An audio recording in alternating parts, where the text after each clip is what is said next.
What's growing on, gardeners? It's Sunday, May 26th, and the hot, humid weather is here to stay on the southeastern coast of North Carolina, and that can only mean one thing. It is time to plant some sweet potatoes. And on today's video, I'm going to share with you 5 tips that will help you unlock massive harvests of sweet potatoes in your garden, and some of them may come as a surprise. If you're new to the channel, please subscribe and hit the bell to receive new video notifications, and check out our Amazon store and Spreadshop links in the video description for everything I use in my garden and awesome custom designed apparel and other gear. Your support is greatly appreciated. It's the end of May and things like our cucumbers, tomatoes, peppers, and squash are starting to look incredible. But the crazy thing is, in about 2 months, many of these plants will be dead or in decline. And that's because here in the southeast, it's just too hot, rainy, and humid for these plants to thrive throughout summer.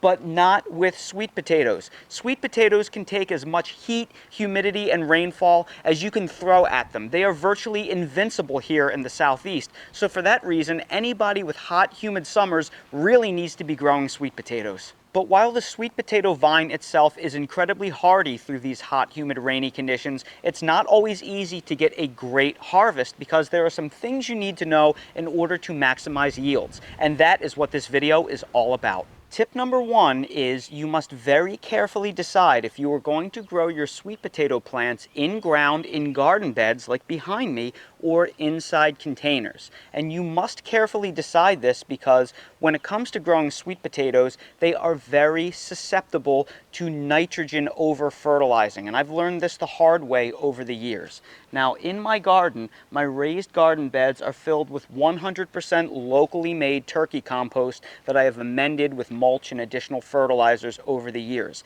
And every time I grow my sweet potatoes in ground in my raised garden beds, I get lush, incredible vines, but poor root development. Now remember, the sweet potato plant itself is basically 2 components, the vining component and the root component.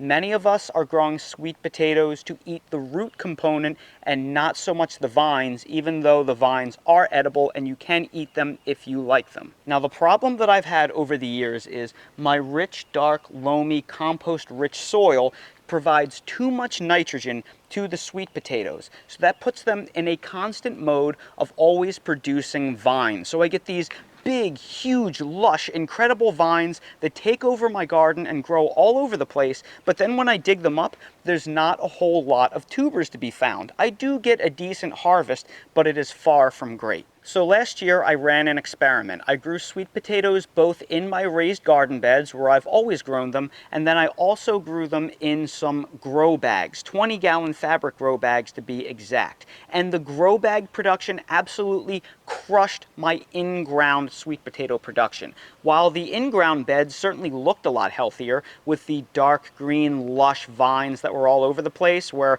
meanwhile my grow bags didn't really have great looking vines, the yields coming out of those little 20-gallon grow bags were off the charts by comparison. And that's because of all the rain we get here, they were constantly flushing out those grow bags of excess nutrients. And believe it or not, they form better tubers when they are in a nitrogen-poor environment. So if you have really fertile garden soil, you may actually find yourself getting lousy production of sweet potatoes. Ideally, you would grow your sweet potato vines in a sandy loam. So the stuff that we have over here underneath all of the pine trees in the rear of my property, if you were to basically cut all of those pine trees down, you would have some light gray beach sand that not much else would grow in it, except sweet potato vines. So if you live in Florida or the southeast where you have that really sandy, crummy soil where not much else grows in it but weeds and pine trees, that stuff is actually fantastic for growing sweet potatoes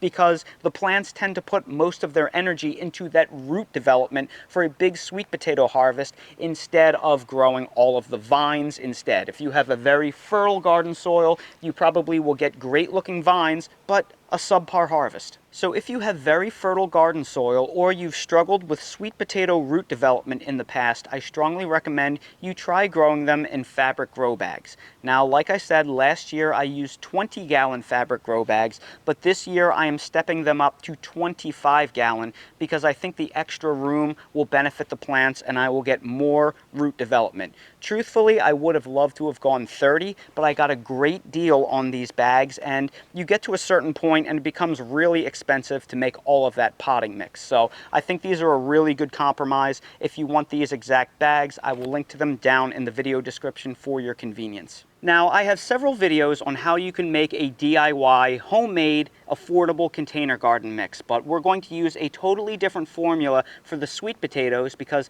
like I said, organic matter and compost, too much of it, is actually the enemy of sweet potato root development. So we are going to use a completely different materials list. The first ingredient is going to be good old-fashioned peat moss.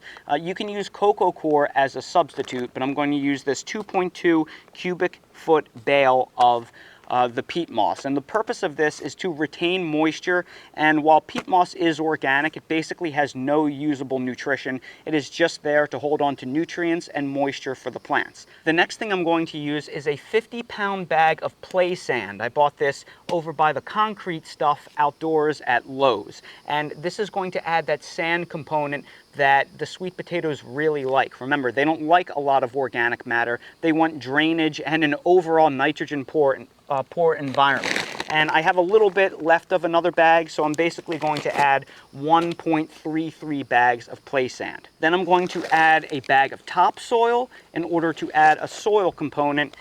This is a 1 cubic foot bag, and then I'm going to add 2 cubic feet of cow manure compost. Too much compost is the enemy of sweet potatoes, but I still want to add some. There needs to be some level of nutrients in the soil. If I had more bags of topsoil, I probably would go 2 bags of topsoil to 1 bag of compost, but I'm down to my last bag. So I'll be using 1 bag of topsoil and 2 bags of compost. It's not going to add that much organic matter in the grand scheme of things. It's mostly going to be sand and peat moss. And the last thing I'm going to add is perlite. I'm going to use this for drainage and aeration. And if you want a big bag of perlite like this is by far the cheapest way to buy perlite. I will place a link down in the video description for this exact one. It's great stuff. So now we are going to add the peat moss, the play sand, the topsoil, the compost, and the perlite, and then we will take a square shovel so it doesn't tear the bottom of this kiddie pool that I'm using as a vessel and mix it all around until it is evenly distributed. Well, I was a little bit short on mix, so I had to add more sand and organic matter, and the final amounts that I used to make the mix was 2.2 cubic feet of peat moss, 2 cubic feet of topsoil, 2 cubic feet of compost, 100 pounds of play sand, and about a 5-gallon bucket full of perlite. That is the final mix that I wound up with. And that right there is what the final mix looks like. I have 3 grow bags full of it. Now you'll notice that the grow bags are a little bit low, but that's because I need to have about a 3 or 4 inch lip remaining in order to fill them up with mulch later to protect the vines, and I'm going to trellis the vines up this teepee structure that I built several years ago. Step number 3 is an optional step, but I really think it's beneficial, and that is to pre-root your sweet potato slips in water. But before I go any further, what the heck is a sweet potato slip? Sweet potato slips are vines that come off of rooted sweet potatoes. You plant your sweet potatoes in some type of potting mix, you keep it moist, and over the course of about 2 months or so, they will eventually root, and then you will get these vines that grow out of them. Those are sweet potato slips. Now, if you're curious how to do this, I will link to a video above and down below in the video description that teaches you everything you need to know about making sweet potato slips. I may have the best guide on the entire internet on doing so if I do say so myself. However, if you live in a place that has frost or freeze, it's probably too late for you to start your sweet potato slips at this point because they take, like I said, about 2 months to really get growing, and sweet potatoes need a long, warm season to develop. You need probably 4 months of very, very warm temperatures to make nice big roots. So if you haven't done this process yet, you're going to have to go out and buy slips, or you're going to have to buy plants that are already started. Now, if you've already rooted your sweet potatoes and they are producing vines, or you went out and you bought slips, this is the process. This sweet potato vine right here is a collection of slips, and at every junction, every node where you have the main vine with a leaf node coming off the side, it is capable of rooting at that node. In fact, you can actually see a root right there and another root right down there. Just the natural humidity in the air is causing them to root along that vine. So I am going to cut this off right here. So what you have here is a piece of Murasaki sweet potato vine that could be segmented into multiple slips. I could make a cut right here and plant this slip. You can already see the roots are starting to form there. I can make another cut right here and plant the slip because a root is forming there, and then I could plant the top here. So this one little vine can be segmented into 3 slips. But what I have found is that it's actually best to plant an entire piece of vine that is this size, which is actually 3 slips in one, because it is rooting in 3 different locations. So if I were to plant this entire piece, basically break off this leaf, and just bury it so the top 3 leaves are showing, I would have root development in 3 different areas, and I would have an immediately stronger root system that would produce more sweet potatoes more quickly. Now, if I wanted to, I could simply take this and plant this directly into moist soil and keep watering it every single day, and it will eventually root even under hot pressure of the sun, as long as I keep it constantly moist. But in order for that to happen, I will probably have to water it at least twice a day, maybe 3 times, to keep the area moist, and it will probably take 1 to 2 weeks before it actually grabs hold. So I find it is smarter to pre-root this in a cup of water. Now, because we would want to plant this entire piece of vine as a single slip, we would want to remove this leaf here and this leaf here. That way we could bury the whole stem after it roots. So I will chop off that leaf and this leaf, because that will make it so I can actually plant it about 3 inches deep. And then we still need to leave some leaves for the sake of photosynthesis. So what I would do at this point is I would take a cup of water and I would place the sweet potato slip in that. And after a few days, the sweet potato roots that are just barely protruding will start sticking out very, very quickly. And that is what you see right here. Look at this. These are Murasaki sweet potato slips that I started only 3 days ago. This is the type of root development that you will get from your sweet potato slips after spending only 3 days in water.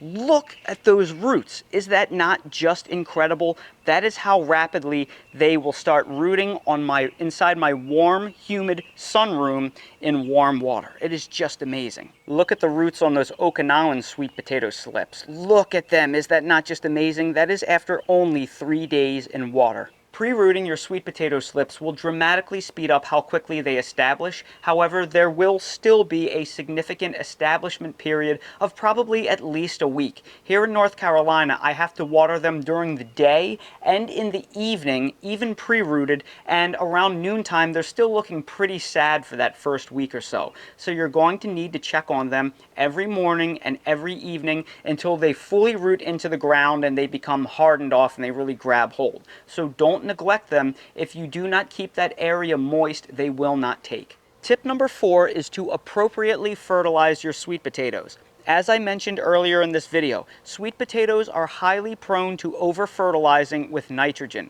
So if you give them too much nitrogen that is easily accessible, they will dramatically put their energy into vine production and they will neglect root development. So you'll get these big, beautiful vines and pretty pitiful root development, and you won't get a big sweet potato harvest. And that is not what we want. Now, I've learned this the hard way. Strong fertilizers with a strong nitrogen component, especially water-soluble fertilizers that act quickly, will develop immense amount of vines, and when they're developing those immense amount of dark green vines, you're just not going to get good tuber production. So what we want to do is we want to fertilize our sweet potatoes like we would cook a brisket, low and slow.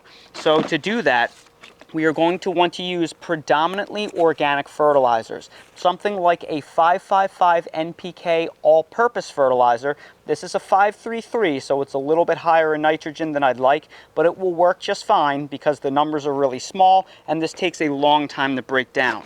But the key to getting great sweet potato production in terms of roots is going to be bone meal, because this is a concentrated source of phosphorus and calcium. So we are going to fertilize our sweet potatoes not only at planting with both an organic all-purpose fertilizer and bone meal, but we are going to top dress them every 10 days with the organic fertilizer and the bone meal, which means we're going to put about 2 tablespoons of each around the plants, work them into the top of the soil, and then water them in lightly. That is what a top dress is. Now we're going to plant some of our sweet potato slips as an example. The first question that everybody asks me is, how many sweet potato slips should I plant in a grow bag? And last year I planted 6 slips in a 20-gallon grow bag, so I think 7 is going to be perfect in a 25-gallon grow bag. So I'm going to level out the surface. I'm going to dig my fingers kind of like in a hexagonal pattern, so 1 in the center and 6 evenly spaced around. And in each of those planting holes, I'm going to use one of these Miracle-Gro scoopers, which is 1.5 tablespoons. I'm going to place the all-purpose fertilizer. And this may seem like a lot, but we need to feed these. If you want big tuber production, you're going to have to give them enough nutrients that they can go ahead and produce those roots. I'm sorry, I meant to say roots, not tuber. That is a force of habit. Sweet potatoes are actually roots and not tubers. Then I'm going to take one of these 1.5 tablespoon scoopers. When it's rounded, it's about 2 tablespoons. So I'm going to break that in half. So that's going to give each planting hole about 1 tablespoon of bone meal. And again, the calcium and the phosphorus in the bone meal is going to make a huge amount of difference. So now that the planting holes has been fertilized, we're going to want to take our hands and pull it back and make sure that we completely bury the nodes of the sweet potato slips, because we want them to be underground so they root. And we're just going to go ahead and do that in that even hexagonal pattern, and then we're going to do a final dusting of bone meal. And then we're going to go ahead and we're going to do the same thing for all the other bags. And now we are going to water in all of the sweet potato slips. And this is of critical importance. We cannot let these sweet potato slips dry out or they will fail to establish. Well, even after they've established, because we are growing these in grow bags, the roots can't extend into the native soil and find moisture pockets. So because of that, we can never let them dry out fully. But during the establishment process, it is more important than ever that we keep things constantly and evenly moist. Now our sweet potato slips have been planted, fertilized, and watered in. And I just went on a big spiel as to why you don't want to, generally speaking, be giving your sweet potatoes strong, water-soluble fertilizers rich in nitrogen. But that being said, there are instances where using a water-soluble fertilizer may be appropriate. Now, one of those appropriate situations is at planting. During this time, our vines are just trying to grab hold and get going. So at this time, at this point in their life, some nitrogen is actually beneficial to help green them up and grow more vines, because you need the vines and the leaves to grow to absorb sunlight via photosynthesis before the roots can really develop. So early in the life of the sweet potato vines, it is okay to use something like this Alaska fish fertilizer, which is 511. High in nitrogen relative to the phosphorus and potassium, but still not very strong. It's only 5% nitrogen. Now, another time where it might be okay to use a stronger water-soluble fertilizer is in the event that you have days and days of rain and thunderstorms, and it has just washed everything out of your grow bags, because the problem is organic fertilizers take weeks to break down. So if you have lots of rain that washes out your grow bags and they're totally depleted, if you add organic granular fertilizers, they can take weeks before they're bioavailable. So you may have no choice but to resort to water-soluble fertilizers so you can give them a feeding right away to help them recover. And something you may be able to use is Jack's Bloom Booster, which is 10-30-20. So it's 10% nitrogen, 30% phosphorus, 20% potassium. So while it does have quite a bit of nitrogen, it is low compared to the other nutrients. That's not something I would give my sweet potatoes all the time because it's very strong. But in the instance that things completely wash out, you may want to consider giving them an emergency feeding to hold them over until any organics that you can apply have time to break down and start refeeding the plants. Another product that you can use is a naturally derived triple phosphate. You can buy something like a 050, which is 50% phosphorus. You can buy that and you can add that to a watering can in a very, very minute ratio, because that's too strong to just dump on something like that in full strength. You can water it down to half strength, and you can give them that to help boost the production of the roots, but I'll leave that up to you. I will link to some products down in the video description for your assistance. So this right here is a 2-gallon fertilizer with about 3 tablespoons of fish emulsion in it. We are going to split this watering can evenly between all 3 grow bags to try and give the sweet potato vines a little bit of a pick-me-up. The 5th and final tip that I'm going to give you is to give your sweet potato vines something vertical to climb up or trellis up, especially if you live in a small backyard. Now, while my backyard tends to look large, it's really only about 1/4 of an acre, and my garden area is only about 35 feet by 35 feet. So when I've grown my sweet potato vines in the garden area, they get so viney throughout the course of the summer that I have to come in with scissors and usually prune them back every month. And if I let them get away from me, the actual vines will start rooting in other beds and make a big mess. While that does sound like a really good thing, hey, the sweet potato vines can root along the nodes, and then where they root, they'll develop more sweet potatoes. Yes, that is true, but most of us do not have a growing season long enough and warm enough to take advantage of that. So if you live in South Florida or South Texas, it is possible you could grow the sweet potatoes all year long, let them vine out all over the place if you have the room, and where the vines root in the ground, they'll form even more sweet potatoes. You can do that. But for us that have frost and freeze, which is the overwhelming majority of people watching this video, all that's going to do is just rob energy from the vines and take up a whole bunch of space. So what I've done in this case is I built this garden teepee about 3 years ago. If you're curious how to build something like this, I'll link to a video above and down in the video description. It's really just EMT conduit and some twine wrapped around, and it looks pretty cool.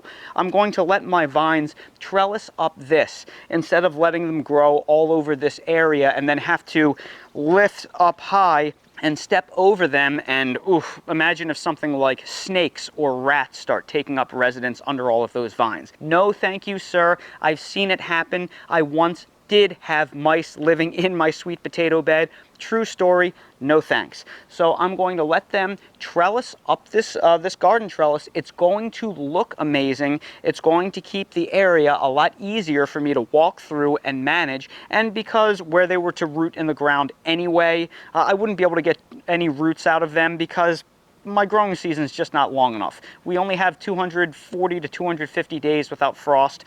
That is plenty to get great sweet potato production out of the slips that I just planted, but not out of any nodes that just happen to root along the way. The last thing I want to cover is a question that is commonly asked. How do I know when my sweet potatoes are ready? Or how long does it take to grow a sweet potato? And that question is not one I can answer for you, because that is going to depend on the variety that you are growing and how warm your climate is. Sweet potatoes need a long time to develop those roots. They need at least 3 to 4 months. And if your climate is persistently cool, it could take a lot longer. So really, the only way that you will know how well your sweet potatoes are coming along is to wait about 4 months or so and just try digging one up. Pull up a slip and see what you have, or start digging around them and look to see if there's any big root development, and that will be the signal. Here on the southeastern coast of North Carolina, where we tend to have 60 or more 90-degree days every single summer, I can usually get pretty good production by October,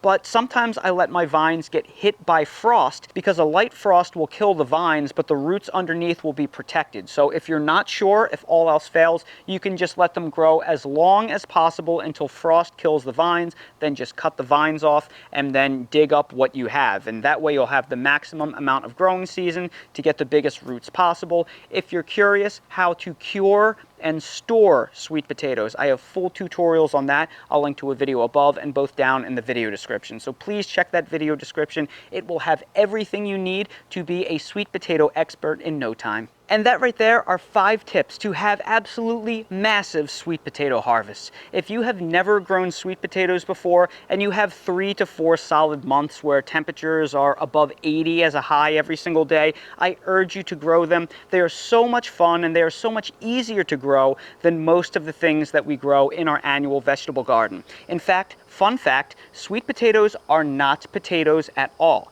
Sweet potatoes are part of the morning glory vine, and that is a reason why they're so easy to grow. Morning glories literally grow like weeds. You're eating the root of a morning glory plant. Unlike regular potatoes that you see right there, regular potatoes are a nightshade. They are closely related to tomatoes, peppers, and eggplant, which is why they have so many issues with pests and diseases. But sweet potatoes don't have any of that. They are not in the same family. They are much easier to grow, and they thrive in heat and humidity. So everybody, I sure hope you found this video helpful. If you did, please make sure to hit that like button, subscribe to the channel, and please ring that notification bell so you're notified when I release more videos like these. If you're curious about any of the products that I used in this video, like the grow bags or any of the soil amendments or the fertilizers, I will link to them all down in the video description for your convenience, and everything else I use in real life in my garden will be in the Amazon storefront link. So expand the video description and you'll see the links for my Amazon storefront and direct links to the products.